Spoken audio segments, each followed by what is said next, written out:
আৰু এতিয়া মাক বাপে হালো পৰাচিত হ'ব লাগিব হয়নে নহয় বাৰু মনে মনে থাকক সন্মুখত এজনী ছোৱালী মৰি গ'ল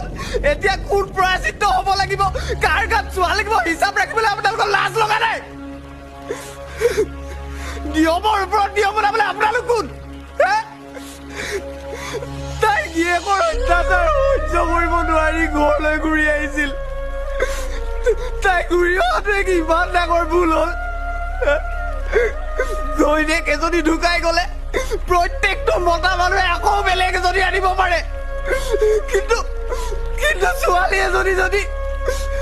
এনেকৈ অত্যাচাৰ সহ্য কৰিব নোৱাৰি ঘূৰি আহে তেতিয়া আপোনালোকৰ কি ইমান নিয়ম তাকে দিয়া হৈ যাব নোৱাৰিব বেলেগলৈ আপোনালোক এজনো আহিব নালাগে এই সংস্কাৰ মই কৰিম